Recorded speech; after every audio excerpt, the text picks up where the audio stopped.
Dalam babat Tanah Jawa dan juga Serat Kanda serta beberapa serat-serat yang lain, Sunan Kudus dikisahkan adalah sosok yang kejam dan jahat. Tapi apakah Sunan Kudus memang berperilaku seperti itu atau hanya sebagai pembiasan sejarah?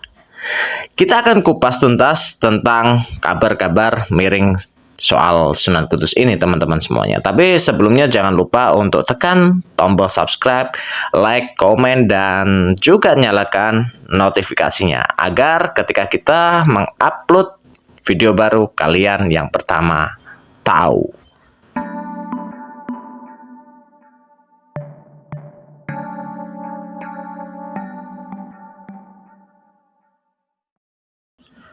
Assalamualaikum warahmatullahi wabarakatuh, sahabat sejarah dan misteri.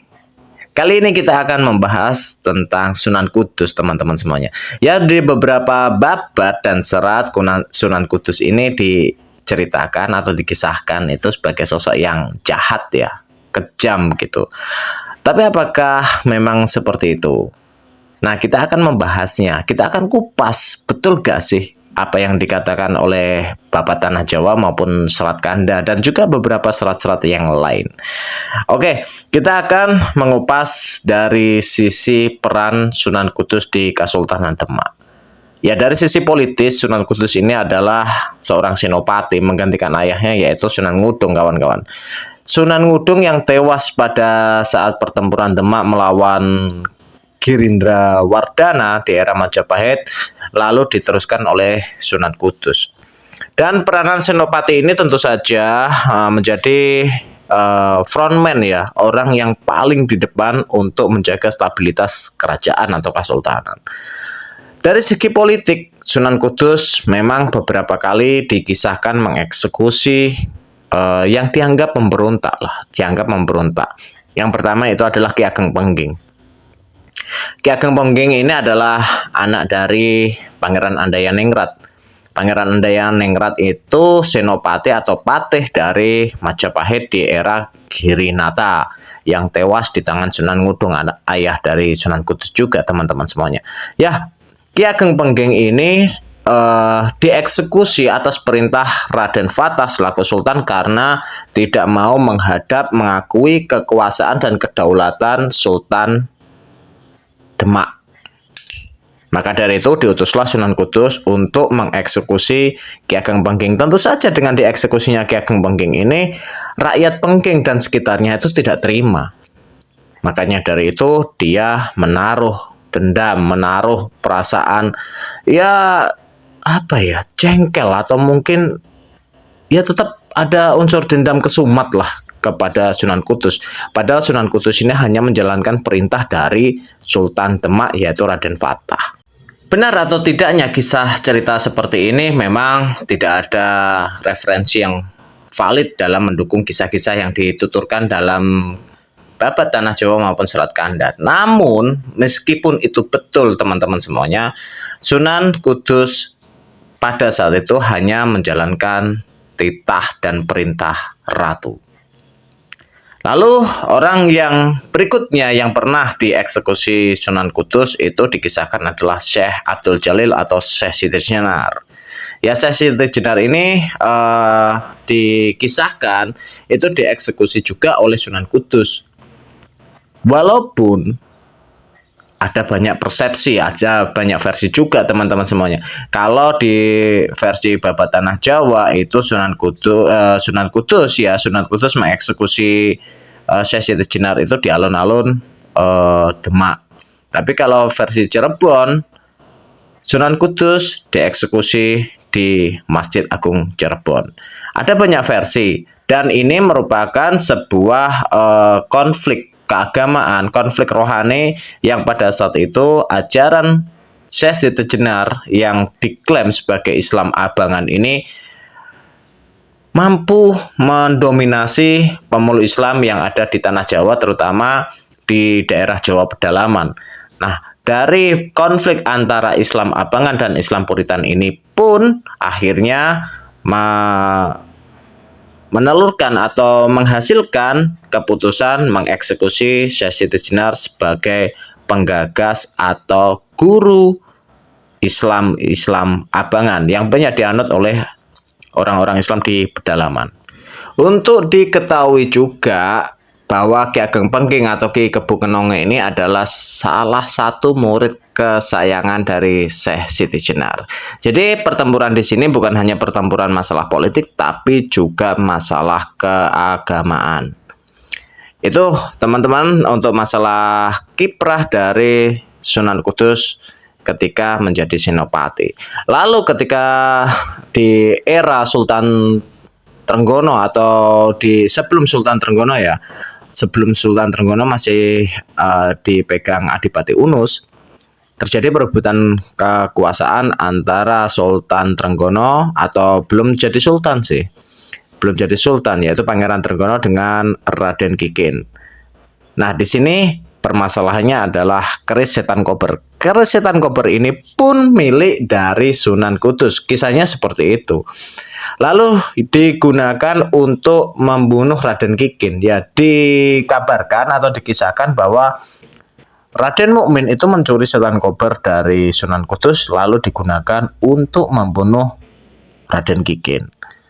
Secara logika, kawan-kawan semuanya, secara logika ketika itu adalah sebuah pusaka, apakah ia dengan semudah itu bisa dicuri oleh orang lain? Kita analogikan bahwa kita zaman sekarang pusaka kita itu adalah PIN ATM lah, ya gitu. Ibaratnya seperti itu analoginya. Apakah PIN ATM itu kita bisa kasih tahu ke semua orang? Ketika kita mencet nomor PIN di ATM itu sendiri pun ada ruas-ruas untuk menutup tombol-tombolnya kan. Lalu apakah dengan mudah, sebegitu mudahnya Raden Mukmin itu mencuri setan kober untuk membunuh Raden Kikin? Ya, kita hanya menelaah nih. Kalau menurut persepsi saya, itu tidak betul. Ya, karena namanya pusaka, teman-teman semuanya. Karena namanya pusaka. Tidak sembarangan lah. Yang pertama, naruhnya nggak sembarangan. Yang kedua, juga pasti dijaga juga dengan ketat. Itu adalah asumsi. Ini adalah asumsi saya selaku admin di channel ini, teman-teman. Kalian bisa berasumsi sendiri juga. Kita bebas untuk menelaah segala macam perihal masalah sejarah ini. Yang berikutnya adalah keberpihakan kepada Arya Penangsang. Ya, setelah Arya Penangsang mengutus Soreng Rangkut untuk membunuh Sunan Prawoto, ada tidak terimanya dari Ratu Kalinyamat dan Pangeran Hadiri. Kemudian menemui Sunan Kudus, disinyalir adalah menentukan suksesi pemimpin keraton atau Kesultanan Demak yang berikutnya. Kekecewaan Ratu Kalinyamat itu semakin memuncak ketika Sunan Kudus tidak memilih Pangeran Hadiri untuk menjadi penerus Sultan Demak, tapi lebih berpihak kepada Arya Penangsang. Nah, disinilah yang menyebabkan Jepara itu menaruh dendam juga kepada Sunan Kudus. Keberpihakan Sunan Kudus kepada Arya Penangsang ini pun bukan suatu hal yang aneh juga, karena selain murid dari Sunan Kudus, Arya Penangsang ini juga cucu menantu dari Sunan Kudus juga, teman-teman. Ya, Arya Penangsang itu memperistri Nyai Ayu Badriah yang merupakan putri dari Panembahan Kadi, anak dari Sunan Kudus. Ada juga cerita yang mengisahkan Sunan Kudus memerintahkan Arya Penangsang untuk membunuh Hadiwijaya. Itu juga perlu ditelaah lagi, teman-teman semuanya. Ya, kita melihat tahun wafatnya Sunan Kudus, yaitu tahun 1550 Masehi. Sedangkan Arya Penangsang itu naik tahta menjadi Sultan Demak itu tahun 1548. Dan pertempuran dengan Pajang itu adalah tahun 1554.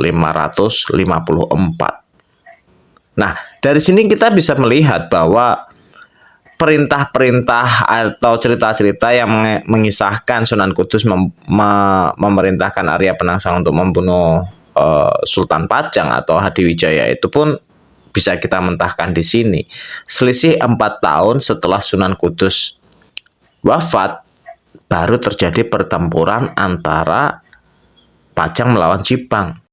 Dari sini kita bisa menarik kesimpulan bahwa perintah Sunan Kudus kepada Arya Penangsang untuk membunuh Sultan Hadiwijaya itu adalah hoax. Dan yang terakhir adalah upaya pembunuhan Sultan Hadiwijaya oleh Arya Pangiri, yang konon katanya dalam sebuah kisah itu juga diceritakan bahwa Sunan Kudus memerintahkan Arya Pangiri untuk mencoba menghabisi Sultan Hadiwijaya. Dituliskan juga dalam sebuah serat ya, serat Babat Jawa maupun serat Kanda itu mengisahkan seperti itu. Dan ini juga hoax. Kembali lagi kita tarik dari wafatnya Sunan Kudus di tahun 1550. Jangankan kok eranya Kesultanan Pajang dan Arya Pangiri. Ketika pertempuran antara Jipang dan Pajang pun Sunan Kudus sudah tidak ada, sudah meninggal. Lalu yang lebih aneh lagi, Arya Pangiri ini adalah anak dari Sunan Prawoto yang mendendam seumur hidupnya kepada Sunan Kudus. Bagaimana mungkin mereka juga berkolaborasi atau berkoalisi untuk menyingkirkan Hadiwijaya? Ini adalah sebuah hoax dari serat-serat yang selama ini kita baca dan beredar. Memang dalam sebuah serat ataupun babat itu tidak ada kebenaran yang mutlak ya. Mungkin persepsinya berbeda atau mungkin tanggapannya juga berbeda. Semakin ke sini kita akan mengupas apakah betul sejarah itu sesuai dengan apa yang dituliskan. Dan termasuk kita semuanya penikmat sejarah itu bebas berasumsi asalkan berdasarkan data dan fakta yang ada, menggabungkan beberapa kisah-kisah, menggabungkan beberapa sumber dan serat ataupun babat itu menjadi referensi kita untuk menarik kesimpulan apakah cerita ini betul atau tidak. Dan kembali lagi, kebetulan atau kebenaran itu tidak mutlak 100%. Ini berdasarkan asumsi dan sudut pandang masing-masing dari kita. Itu saja yang bisa kita sampaikan untuk video kali ini. Tetap di channel Sejarah Misteri. Jangan lupa untuk subscribe, komen, like, dan nyalakan tombol notifikasinya. Sekian dari kami. Wassalamualaikum warahmatullahi wabarakatuh. See you on the next video and bye-bye.